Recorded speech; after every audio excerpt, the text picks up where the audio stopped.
Thank you, Shelley. Welcome, everybody. I'm very happy to see a room full of people at our second edition of the South Asia Summit. I do want to reflect on a few things in this second year of our summit, and I am hoping that there'll be a lot of feedback which we'll get from you through the day, which we can then bring to our work, both in terms of policy development as well as product interventions which we make.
I'm indeed grateful that this morning Facebook has led from the front for women in South Asia and taken up issues regarding safety. Grateful that the August audience comprises of voices and leaders who have time and again flagged issues that women are confronted with, found solutions that many thought impossible, and yet continue to engage, debate, and deliberate. If you take away the nomenclature South Asia, which binds us together in this summit, is our desire to see a safer surrounding for not only women, but also families, societies, that believe fundamentally that irrespective of our gender, irrespective of our age, our social background, the communities we belong to, we have not only the right to live freely, but also the responsibility to ensure each other's life with dignity. Today, Ankhi allowed me to present to you a curriculum for digital safety and involvement. She looked at me very nervously to see whether I approve. And I don't know how many amongst you speak Bangla, but I told her, Shabai Porsha lagche. Everybody looks very white.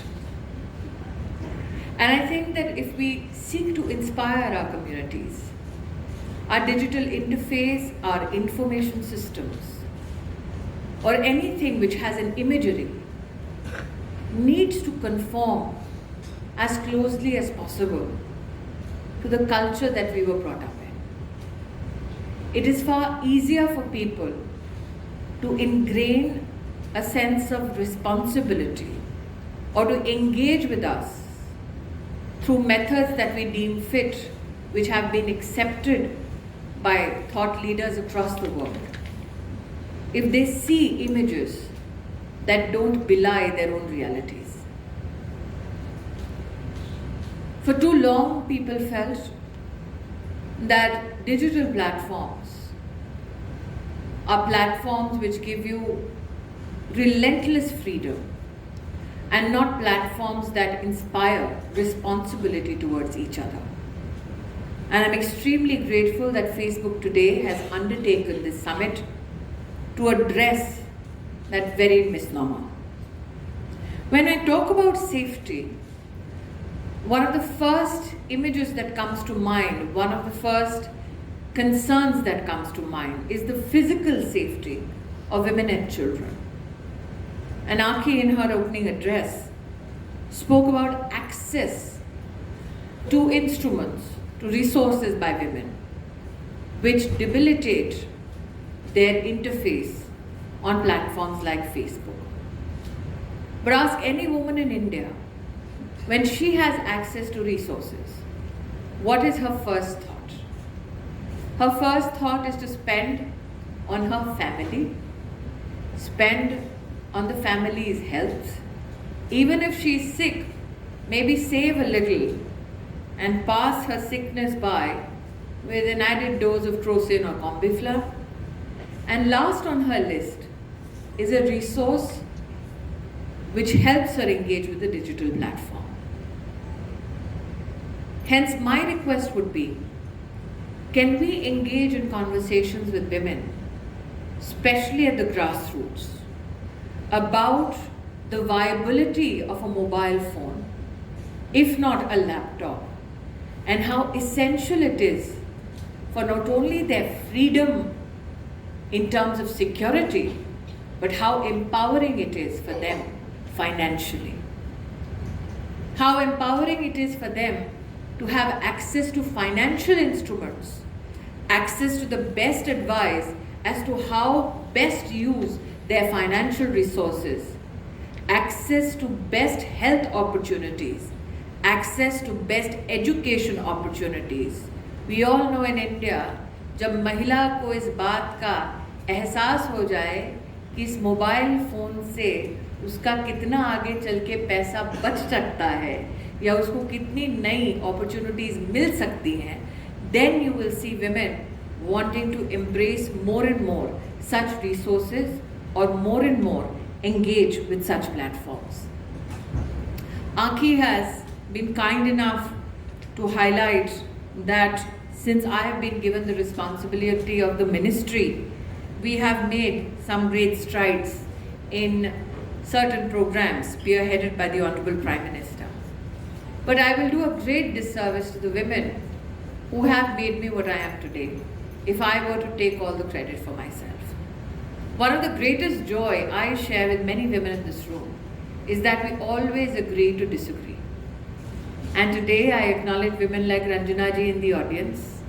I have met her 25 years ago and learned how to disagree from women like her.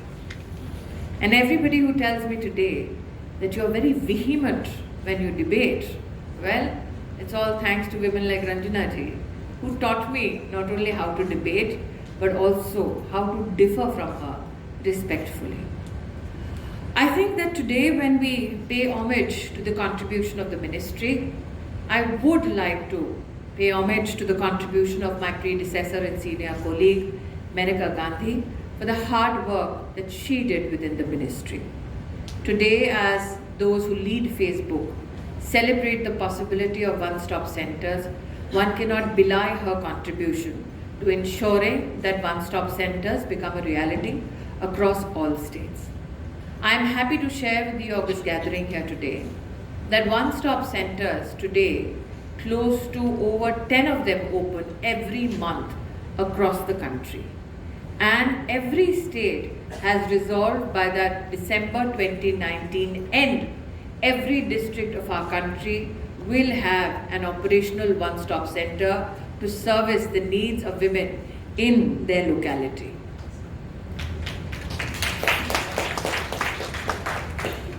Given the challenges women face with regards to safety and security, I would like here to pay my respects and grateful thanks to the Home Ministry for partnering with us on every issue and helping us bring solutions timely. Today, as Ankhi flagged, our initiative with regards to safety of children online with the recent amendment in POCSO, I would like to acknowledge that we had put forth a proposal to the government agencies to ensure that we have anti-trafficking units to help better protect women and children across our country. And Government of India has now resolved, and not only resolved, but also financially supported setting up of anti-trafficking units in every district of our country, the first ever such initiative in the history of our independence. Similarly, When women seek protection or when they seek justice, one of the first doors they knock on is a police station. And we want to make those police stations as accessible for women and children in need of protection. And hence, I would like to also publicly acknowledge the role of the Home Ministry, which has recently helped us fund a women's help desk in each police station across the entire country. And we are hoping that we engage with the National Commission for Women and the National Commission for Protection of Child Rights and help them evolve a digital system so they are connected through their state commissions with these very police stations, and every district will have a nodal police officer to help us engage better on issues relating to safety of women and children. But much yet needs to be done. And that is where I would like to commend Facebook for initiating this conversation. Today, the short videos that Aakhi presented in her opening remarks is but just a start of what I hope will be evolving with the times, especially given our linguistic diversity. I implore the audience that when you think of solution, look at also the linguistic aspects of those solutions, look at the cultural aspects of those solutions, and also look at the silence that stems from women who are otherwise known as Divyang. Those are the countless numbers of women and children who might have access to a platform but still do not have a very strong voice. And I'm hopeful that our citizens who are physically, mentally challenged or differently abled get that additional support through digital platforms.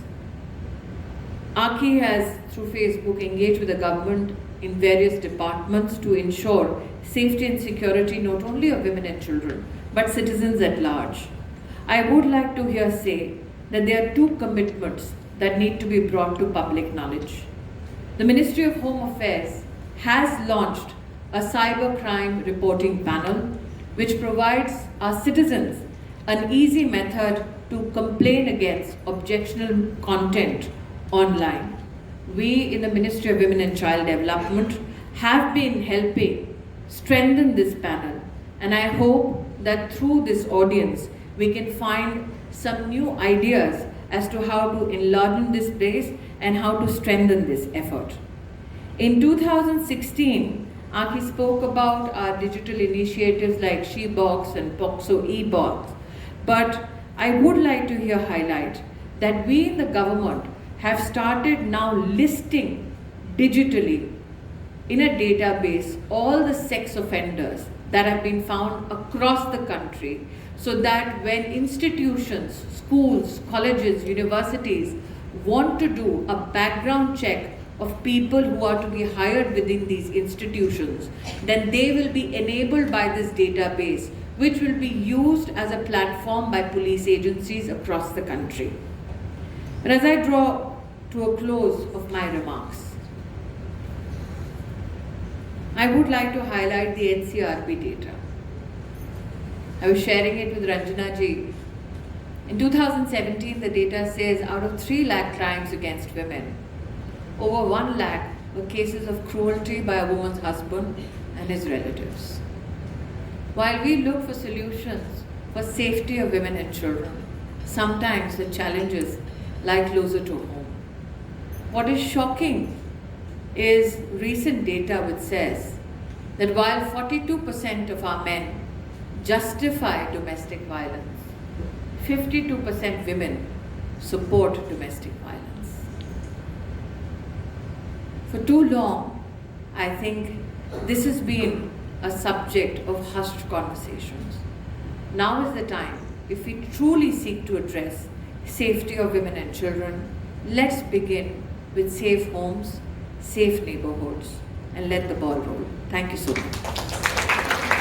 And partnership. Aakhi, thank you very much for your support.